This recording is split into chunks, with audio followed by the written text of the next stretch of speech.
조국 전 법무부 장관 일가 의혹을 수사하는 검찰이 조 전 장관의 부인 정경심 동양대 교수에 대해서 모두 11개 혐의를 적용해서 구속영장을 청구했죠. 정 교수 측은 혐의 대부분이 오해에서 비롯됐다며 구속영장 심사에서 명확하게 해명하겠다 이렇게 반박했습니다.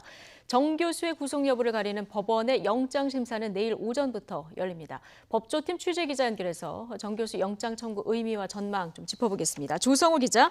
네, 서울중앙지검입니다. 네, 정경심 교수를 7차례 소환 조사하고 검찰이 어제 구속영장을 청구했습니다. 네, 그렇습니다. 검찰이 지난 8월 말 본격 수사에 나선 지 55일 만입니다. 어제 출입기자단의 영장 청구 사실을 알려온 게 오전 9시 20분쯤입니다. 주말 사이 조사 내용을 검토하고 영장 청구서를 준비해온 거로 보입니다. 앞서 말씀하신 것처럼 정 교수는 정식 조사와 조서 열람을 포함해 모두 7차례 검찰청사에 출석했습니다. 검찰은 정 교수가 대체로 혐의를 부인하고 있어 더 불러 조사하는 데 실익이 없다고 판단한 것으로 보입니다. 검찰 관계자는 범죄 혐의의 중대성과 증거인멸 가능성 등을 고려해 구속수사가 필요하다고 판단했다고 설명했습니다. 수사가 길어지는데도 드러난 혐의가 없다 이런 지적도 많았습니다. 검찰이 어제 11개 혐의를 적용했는데 구체적으로 어떤 혐의들입니까? 네, 정 교수의 혐의는 자녀의 입시 부정, 사모펀드, 증거인멸 관련 의혹 이렇게 크게 세 갈래입니다. 영장 기재의 범죄 사실에 대한 혐의로 모두 11가지 죄명이 적용됐는데요. 먼저 자녀 입시 비리와 관련해 위조된 표창장과 인턴 증명서 등을 여러 의학전문대학원 입시에 활용한 혐의가 있습니다. 검찰은 부산대 의전원 등 국립대에 지원한 경우에는 공무집행 방해 혐의, 사립대의 경우 업무방해 혐의를 적용했습니다. 동양대 총장 표창장을 위조한 혐의는 지난달 이미 기소해 재판이 진행 중이고 딸을 동양대 연구보조원으로 등록해 허위로 수당을 타낸 혐의도 영장기재 범죄 사실에 추가됐습니다. 검찰이 적용한 혐의 가운데 이외에도 사모펀드 투자 관련 혐의도 있었죠? 네, 그렇습니다. 펀드 운용사인 코링크 PE에 차명으로 투자하고 투자처 등의 경영에 개입했다는 의혹 관련인데요. 업무상 횡령과 자본시장법 위반 혐의가 적용됐습니다. 투자 약정금을 실제 투자한 금액보다 부풀려서 100억여 원으로 허위 신고하고 2차 전지 업체 투자 과정에서 미공개 정보를 이용했다고 검찰은 보고 있습니다. 검찰은 자산을 관리해온 증권사 직원 김경록 씨를 동원해 PC 하드디스크를 교체하도록 한 것과 관련해서는 증거 위조와 증거 은닉을 교사한 혐의가 있다고 영장에 적시했습니다. 예, 상당히 많은 혐의가 구속영장에 들어가 있는데 정경심 교수 측은 어떤 입장입니까?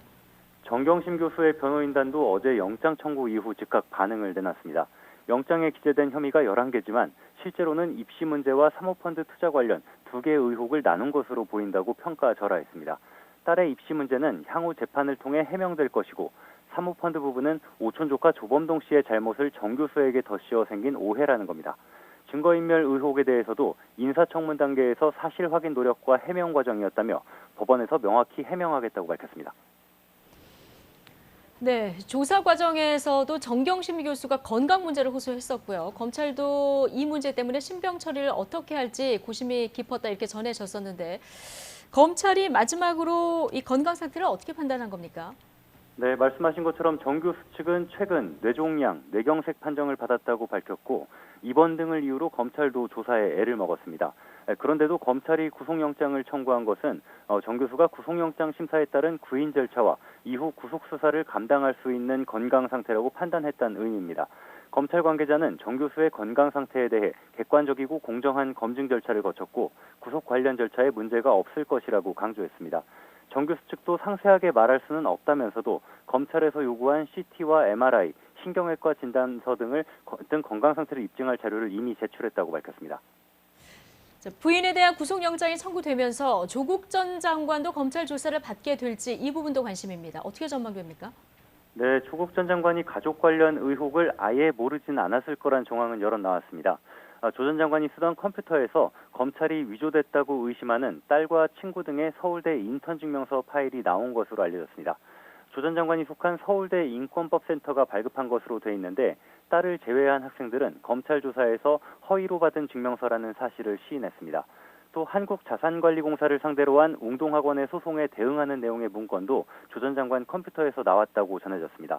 자택에서 하드디스크를 교체하던 증권사 직원 김경록 씨와 마주쳤을 때 아내를 도와줘서 고맙다고 말했는데 물론 김 씨는 의례적 인사였다고 했지만 조 전 장관이 증거은닉 과정을 알았는지 아니면 몰랐는지 검찰은 확인이 필요하다고 보고 있습니다. 일단 조 전 장관이 사퇴하면서 소환 조사에 대한 부담은 줄어들었는데 수사를 비판하는 여론이 여전히 높다는 게 변수입니다. 무엇보다 이번 수사의 최대 분수령인 정경심 교수 구속 여부에 관심이 쏠립니다. 지금 영장 심사 일정이 나왔죠? 네, 조금 전 법원의 구속영장 심사 일정이 나왔습니다. 내일 오전 10시 반 서울중앙지법 321호 법정에서 송경호 영장전담 부장판사 심리로 열립니다. 수사를 지휘하는 서울중앙지검 송경호 3차장 검사와는 동명이인입니다. 오전에 심사가 시작되니까 이르면 내일 밤, 늦어도 모레 새벽에는 정 교수의 구속 여부를 알게 될 것 같습니다. 영장 심사에 출석하는 과정에서 비공개로 조사받았던 정 교수의 모습이 처음 언론에 공개될 가능성도 있습니다.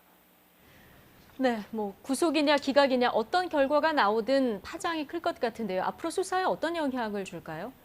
네, 영장 결과를 언급하는 것이 조심스럽지만 법조계의 안팎에서도 구속이냐 기각이냐 전망이 엇갈리고 있습니다. 통상적인 사건에서라면 증거인멸을 여러 차례 시도한 정황이 있고 사회적으로도 중대성이 큰 사건인 만큼 구속 가능성이 크다는 관측입니다. 하지만 정 교수가 건강 문제가 심각하다고 호소하는 데다 사모펀드 의혹과 관련해서는 사실관계를 다투겠다는 입장인 만큼 법원 판단을 끝까지 지켜봐야 알 것 같습니다. 구속영장이 발부되면 법원도 혐의의 중대성을 인정하는 셈이어서 정 교수 측이 지금까지 해명한 내용의 진실성이 근본부터 흔들릴 가능성이 큽니다. 반대로 기각된다면 검찰의 수사가 지나치다는 비판 여론이 더욱 거세질 가능성이 큽니다. 조 전 장관 관련 수사의 버팀목이라 할 수 있는 윤석열 검찰총장의 입지도 흔들릴 수 있어서 사실상 수사의 동력을 잃게 될 수도 있습니다. 어떤 결론이 나오든 파장은 클 것 같은데요. 모든 건 내일 법원의 판단에 달려 있습니다. 지금까지 서울중앙지검에서 YTN 조성호입니다.